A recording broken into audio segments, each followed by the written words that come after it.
Assalamualaikum warahmatullahi wabarakatuh. Di sini kami dari kelompok 5 akan mempresentasikan hasil diskusi dari kelompok kami dengan judul Being on Purpose atau kesengajaan. Kelompok 5 beranggotakan atas 4 orang.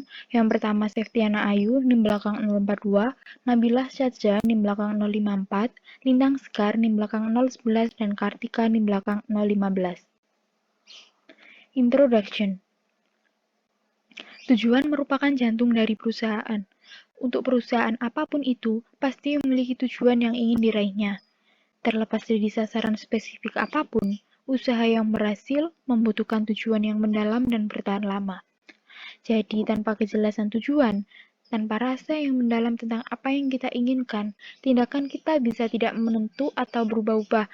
Kita dapat kehilangan tujuan ketika hal-hal mendesak menggantikan hal-hal yang penting, atau ketika kesuksesan terus menghindar dari kita. Jadi dalam mewujudkan keinginan kita, maka harus tahu kejelasan dari tujuan yang kita inginkan itu, sehingga tindakan yang kita lakukan demi mewujudkan keinginan kita bisa terarah, sehingga sesuatu yang tidak penting tidak akan mengganggu dalam pewujudan keinginan kita itu. Bab ini akan dibahas 3 hal. Yang pertama, arti tujuan. Yang kedua, cara menemukan tujuan. Dan yang ketiga, bagaimana agar bisa membuat tujuan bersama dengan orang lain. Tanpa tekad, kegigihan, dan kekuatan keinginan, visi tetap menjadi mimpi. Seperti praktik kepemimpinan lainnya, menemukan arah dan tujuan dapat dipelajari dan dikembangkan. Jadi, ketika kita telah memiliki visi dalam keinginan kita, namun tanpa tekad, kegigihan, dan kekuatan akan keinginan itu, maka visi yang kita miliki itu hanya akan menjadi mimpi belaka atau tidak menjadi kenyataan, tidak akan terwujud apa yang kita inginkan. Apa arti tujuan? Ada banyak kata yang digunakan untuk menggambarkan aspek sentral dari praktik kepemimpinan ini. Menurut Benis dan Hanus tahun 1997, kita tidak bisa melebih-lebihkan pentingnya tekad kuat untuk mencapai tujuan atau mewujudkan visi, keyakinan, atau bahkan hasrat. Ada 3 aspek tujuan. Yang pertama adalah arah, merupakan niat langsung, maksud dari suatu tujuan. Arahan memberi petunjuk pada tujuan dalam situasi tertentu. Seperti contohnya, apa yang ingin kita lakukan, dari pertanyaan itu akan timbul, sebenarnya kita itu mau mengarah kemana demi mewujudkan tujuan kita itu. Seperti itu. Kemudian yang kedua ada arti tujuan, terhubung arti tujuan ini terhubung ke nilai-nilai inti dan erat digabungkan dengan identitas. Berkaitan juga dengan pertanyaan, untuk apa saya di sini? Menanyakan maksud dari keberadaan seseorang dengan tindakan yang dilakukannya itu. Kemudian ada kehendak, adalah dorongan, tekad, ketekunan, energi, dan upaya untuk mewujudkan sesuatu. Ini adalah kekuatan yang menerjemahkan impuls dan arahan ke dalam praktik. Kemudian kesengajaan. Melakukan kesengajaan berarti memperjelas apa yang ingin Anda hasilkan di dunia. Dari cerita lama ini, ada seorang musafir tiba di sebuah kota kecil dan berjumpa sekelompok tukang batu. Dia bertanya kepada masing-masing dari mereka apa yang sedang mereka lakukan. Dari sekelompok tukang batu itu ada 4 orang. Ketika tanya ke orang yang pertama, dia menjawab sedang meletakkan batu bata. Orang yang kedua menjawab sedang membangun dinding. Orang ketiga menjawab sedang membuat katedral. Dan orang yang terakhir menjawab yang berbeda dari yang lainnya, yaitu melayani Tuhan. Dari cerita itu, kita dapat menafsirkan dan memahami bahwa tujuan kita itu ada berbeda-beda, ada berbagai cara dalam menafsirkan dan memahami tujuan. Keempat tukang batu itu menciptakan hierarki dari duniawi ke yang agung, dari tujuan langsung atau tujuan untuk rasa yang lebih dalam. Diketahui bahwa mereka, tukang batu itu nampak sedang melakukan kegiatan yang sama, melakukan pekerjaan yang sama, dan mereka sedang berkolaborasi, bekerja sama dengan baik dalam satu kelompok itu, Namun ketika ditanya, tujuan dari mereka itu berbeda-beda. Jadi, meskipun sedang melakukan hal yang sama, bisa jadi tujuan melakukan hal tersebut bisa berbeda-beda antara orang yang satu dengan orang yang lainnya. Seperti itu. Selanjutnya tentang the how, why ladder. Kita tahu bahwa how and why itu seperti pertanyaan. Nah, memang benar di subbab ini dibahas tentang pertanyaan how or why. Nah, hierarki dari tujuan itu dapat dilihat sebagai tangga yang dapat bergerak ke atas ataupun ke bawah. Selanjutnya kita bahas kapan dia bergerak ke atas ataupun kapan dia bergerak ke bawah.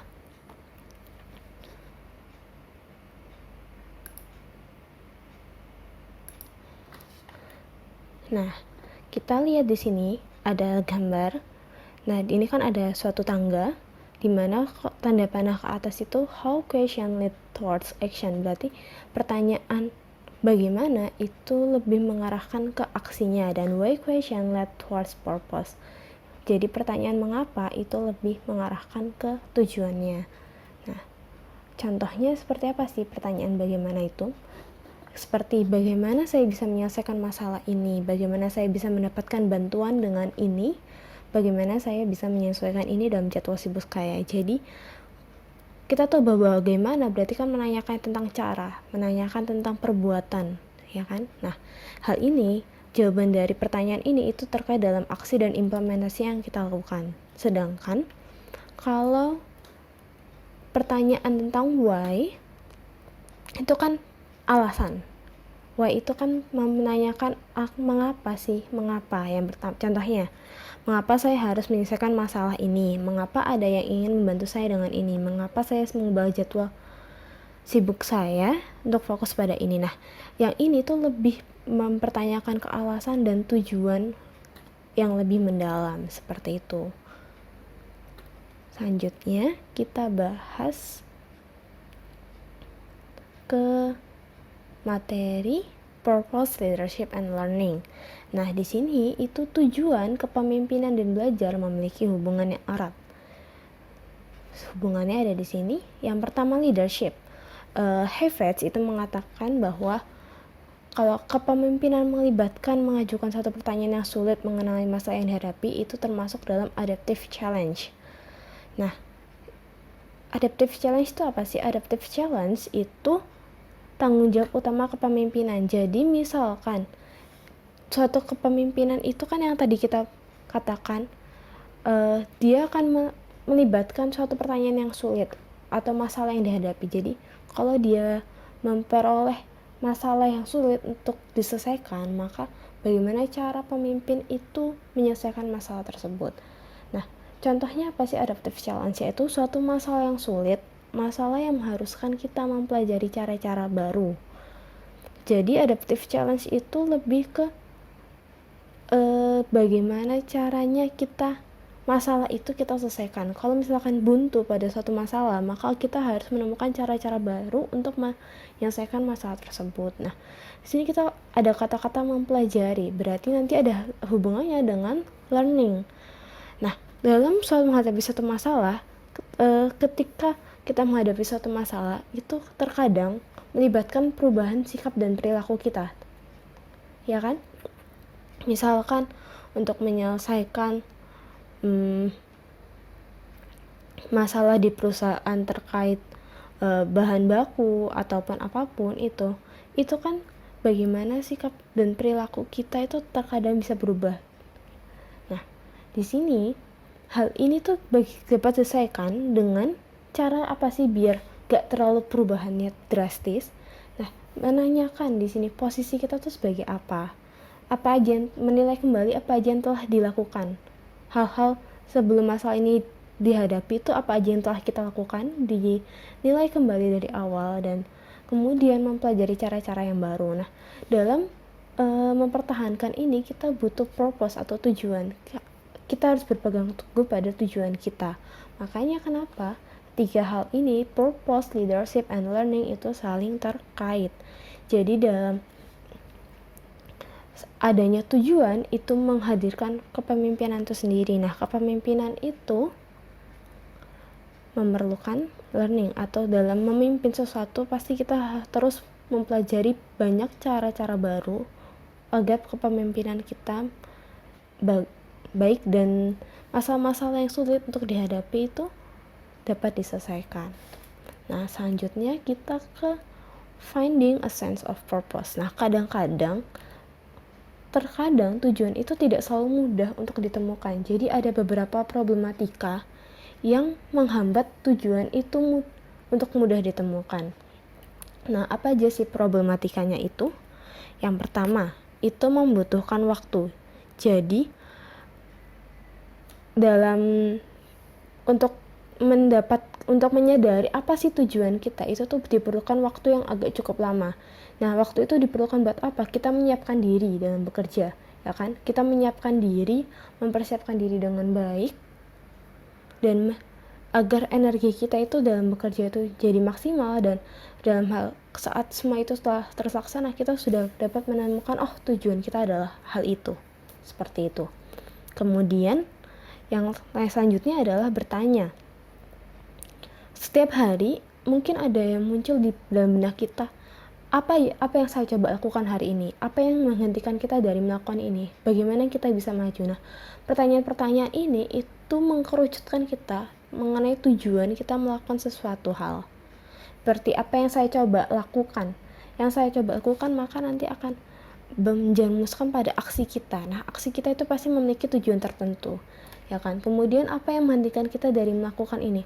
Ketika kita menghentikan sesuatu, kita menghentikan suatu kegiatan, maka pasti akan dilakukan suatu hal terkait hal tersebut. Nah, hal itu pasti memiliki tujuan. Nah, bagaimana kita bisa maju? Nah, di sini jelas cara itu kan hasil dari pertanyaan adalah berupa cara. Nah, cara ini akan mengkerucutkan kita ke tujuan kita. Nah, kemudian adanya suatu konflik. Apa sih maksudnya? Misalkan ada suatu kelompok yang bekerja pada satu tujuan. Itu suatu kelompok ini sudah menemukan tujuannya nih. Kemudian misalkan mereka bekerja sama dengan seseorang, kemudian orang tersebut itu memberikan peran yang berbeda sehingga tujuan pun akan berbeda juga. Nah, bagaimana cara mengatasi ini? Nah, akhir dari konflik itu hanya dapat diketahui dengan bagaimana konflik tersebut diselesaikan. Apakah mereka tetap bekerja pada tujuan yang awal atau pada tujuan yang baru, seperti itu. Nah, selanjutnya adalah perbedaan tujuan. Tujuan individu dan kelompok itu adalah dua hal yang berbeda, namun terkadang dapat sama. Jadi misalkan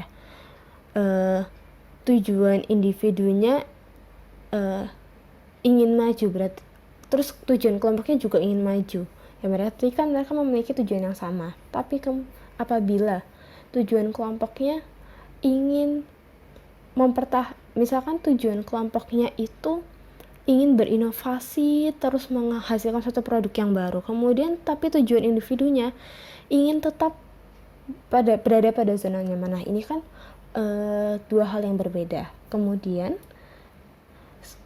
terkadang tanpa kita sadari, seseorang itu dapat bekerja dengan tujuan orang lain. Misalkan kita nggak sadar apa tujuan kita. Nah, ada tujuan orang lain mempengaruhi tujuan kita. Misalkan saat bekerja, pasti tanpa kita sadari kita mengikuti tujuan yang ditunjukkan oleh perusahaan, seperti itu. Nah, bagaimana sih mengatasinya ini? Yang paling utama adalah memahami tujuan diri sendiri. Kalau kita memahami tujuan diri sendiri, maka kita bisa melakukan hal-hal yang lain, dan hal ini itu penting dalam melakukan hal-hal on purpose yang sudah dijelaskan sebelumnya mengenai apa itu on purpose atau kesengajaan itu sendiri, seperti itu. Nah, selanjutnya My sense of purpose. Salah satu teori kepribadian yang digunakan ialah teori milik Jerry Kelly. Nah, Personal Construct Psychology atau PCP adalah teori kepribadian kognisi yang dikembangkan oleh psikolog Amerika Kelly pada tahun 1950. Kelly mendapatkan pendekatan psikoterapi untuk membantu pasiennya menganalisis konstruksi diri mereka sendiri tentang skema atau cara mereka melihat dunia dengan intervensi atau interpretasi yang berguna untuk membantu perasaan menemukan dan memiliki tujuan dalam situasi apapun, dan berguna dalam sebuah organisasi untuk pengambilan keputusan tentang tujuan yang akan dituju. George Kelly merupakan seorang anak pendeta dari gereja Presbyterian. Ia meraih gelar sarjana muda pada tahun 1926 di bidang fisika dan matematika di Parkchurch, serta meraih gelar master di bidang sosiologi dari Universitas Kansas. Beliau lahir pada tanggal 28 April 1905 di Perth, Kansas, Amerika, dan meninggal pada 6 Maret 1967. Nah, pendidikannya di Universitas Iowa, Park University, dan Universitas Kansas. Berikut merupakan PCP milik George Kelly tentang teori kepribadian seseorang untuk meraih suatu tujuan.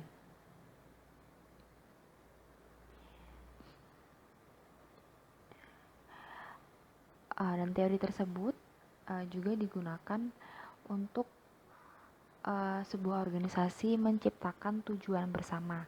Nah, dalam sebuah kelompok organisasi yang sedang menghadapi tantangan sulit, upaya kolektif pada kepemimpinan cenderung lebih berhasil daripada bergantung pada beberapa individu yang heroik. Meskipun tujuan individu juga penting, tetapi tujuan umum atau sebuah organisasi itu perlu diselaraskan sehingga tujuan bersama dapat diperoleh. Nah, artinya penting bahwa menemukan tujuan bersama terlebih dahulu dan mengharuskan suatu organisasi untuk memikirkan semua tujuan berbeda yang dimiliki setiap orang dalam suatu organisasi, karena keuntungan kolaboratif timbul ketika kita berhasil memanfaatkan banyak tujuan individu. Jadi dalam sebuah organisasi itu sangat penting untuk menselaraskan tujuan bersama sebuah organisasi, karena keuntungan akan lebih banyak diperoleh jika sebuah organisasi memiliki tujuan bersama, tidak hanya tujuan individu yang diutamakan. Nah, cara untuk melibatkan tujuan setiap individu menjadi tujuan bersama itu ada beberapa cara, yaitu sebagai berikut.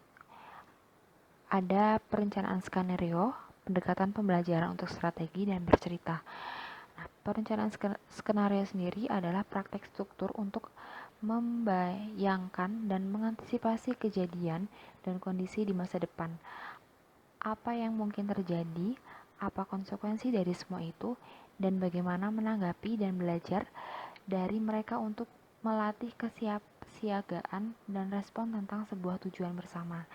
Nah, pendekatan pembelajaran untuk strategi, yaitu persiapan atau langkah awal dari proses pembelajaran agar tercapai kompetensi yang telah diharapkan. Selanjutnya, berdasarkan pendekatan pembelajaran yang telah ditetapkan tersebut, menurunkannya ke dalam strategi pembelajaran dengan menggunakan langkah-langkah dan sistemik guna membuat tujuan bersama. Selanjutnya bercerita, yaitu menuturkan sesuatu yang mengisahkan tentang perbuatan atau sesuatu kejadian yang disampaikan secara lisan dengan tujuan membagikan pengalaman dan pengetahuan kepada orang lain. Nah, hal ini bertujuan agar setiap individu dapat mengemukakan apa yang diinginkan, sehingga nantinya bisa tercapai sebuah tujuan bersama yang disepakati oleh semua individu.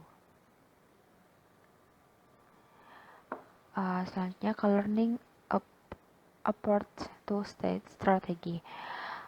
Kerja strategi dapat dibenahi terutama tentang pemikiran dan perencanaan. Contohnya yang pertama, menganalisis lingkungan organisasi dan berencana untuk mengambil posisi menguntungkan di dalamnya. Yang kedua, memahami kompetensi inti dan sumber daya internal organisasi. Yang ketiga, mengidentifikasi keputusan besar yang penting. Yang keempat, meramalkan masa depan dan membuat rencana strategi rasional agar sesuai. Nah, gagasan dari tantangan dan dialog adalah inti dari pendekatan ini. Nah, tantangan sendiri adalah situasi yang kita hadapi dan mengharuskan kita meregang diri kita sendiri dan mengembangkan kemampuan baru. Situasi ini menantang kita untuk melakukannya melampaui tempat kita sekarang, sehingga energi yang dilepaskan adalah upaya kita bersama untuk mencapai semua ini. Nah, tujuan ditetapkan dan dimodifikasi seiring berjalannya waktu, karena beragam inovasi dan penemuan memungkinkan kita melakukan hal-hal yang belum pernah kita lakukan sebelumnya. Yang kedua ada dialog. Pemimpin untuk mengatur sebuah diskusi untuk berbagi pemahaman dan komitmen. Dialog melibatkan diskusi terbuka tentang tujuan dan proyek dan tentang apa yang dipelajari, tentang kemajuan dan dari tindakan. Kepemimpinan mengatur kerangka kerja dan struktur untuk dialog dan mendorong semua orang untuk mengambil bagian di dalamnya. Makanya itu tantangan dan dialog merupakan gagasan inti dari pendekatan learning approach to strategy untuk menciptakan tujuan bersama. Selanjutnya ada beberapa elemen pendekatan pembelajaran untuk strategi menurut Pedler, Burgoyne, dan Boudel di tahun 2000. Yang pertama ada ruang, yaitu memberikan ruang individu untuk belajar dan eksperimen yang bertanggung jawab. Yang kedua ada gambaran besar, yaitu menjelaskan konteks strategi pekerjaan dan rencana. Yang ketiga ada umpan balik, mencari dan menyampaikan komentar tentang strategi mengingat pengalaman implementasi. Yang keempat ada partisipasi, yaitu memfasilitasi partisipasi sambil memastikan ketegasan. Yang kelima ada kerangka kerja holding, yaitu menciptakan iklim di mana metode kerja yang ada dapat ditantang dan diubah secara terkoordinasi. Yang keenam ada eksperimen, yaitu memungkinkan eksperimen untuk bertanggung jawab dan berbagi pembelajaran. Yang ketujuh ada belajar, yaitu mendorong pendekatan memecahkan dan belajar daripada menyalahkan dan menghukum untuk memecahkan masalah. Yang kedelapan ada contoh pribadi, yaitu memodelkan sikap dan pendekatan pembelajaran secara pribadi dan nyata. Sebelumnya sudah dijelaskan, ada 3 cara untuk menggunakan tujuan tiap individu untuk menuju tujuan bersama. Tujuan bersama ini maksudnya tujuan-tujuan dari tiap individu dikumpulkan untuk mencari inti dari tujuan di organisasi itu. Yang pertama ada learning approach to strategy, yang kedua scenario thinking, yang ketiga storytelling. Nah, di sini saya akan menjelaskan cara yang kedua, yaitu scenario thinking. Scenario thinking adalah cara kedua untuk membentuk tujuan umum dari suatu organisasi. Pada scenario thinking, tiap orang akan berandai-andai, dengan kata lain, memprediksi dan mengeksplorasi kemungkinan-kemungkinan yang akan terjadi di masa depan. Scenario thinking sendiri adalah sebuah kegiatan di mana beberapa kelompok orang dalam organisasi membuat prediksi tentang masa depan organisasi. Diskusinya tentang bagaimana keadaan organisasi kita pada 5 atau 7 tahun mendatang. Nah, manfaat dari scenario thinking sendiri adalah memberikan berbagai opsi sebagai persiapan di masa depan. Ada 3 kemungkinan dari hasil scenario thinking. Yang pertama, kemungkinan terbaik, di mana masyarakat dan lingkungan di masa depan kemungkinan akan mendukung dan menyukai kita. Yang kedua, netral, yaitu di mana di masa depan masyarakat dan lingkungan tidak jauh berbeda dengan masa kini. Yang ketiga adalah kemungkinan terburuk, di mana kondisi masyarakat maupun lingkungan di masa depan akan bertentangan dengan kita atau akan bertentangan dengan organisasi kita. Penjabarannya sendiri, jika kemungkinan terbaik, maka hal-hal yang mungkin terjadi adalah permintaan dan pelanggan akan terus meningkat. Kita menemukan pasar atau customer baru. Tidak ada inflasi, dengan kata lain, biaya produksi dan harga-harga tetap murah. Yang terakhir, kita memiliki banyak ide dan inovasi.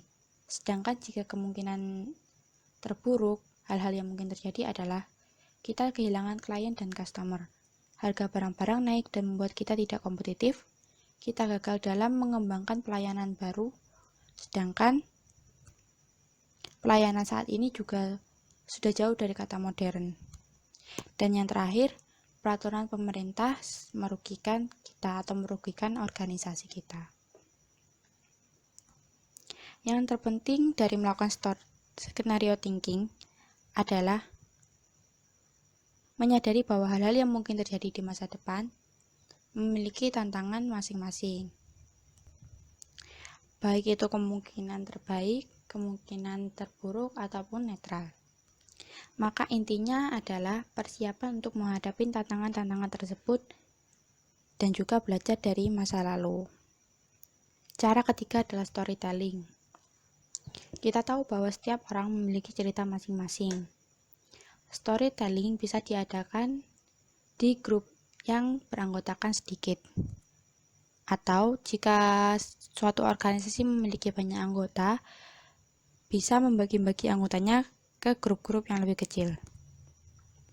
Untuk lebih mengenal anggota tiap grup, setiap orang dalam suatu grup itu dapat menceritakan pengalaman ataupun harapan, keinginan, dan mungkin hambatan-hambatan yang mereka alami dalam mencapai tujuan mereka.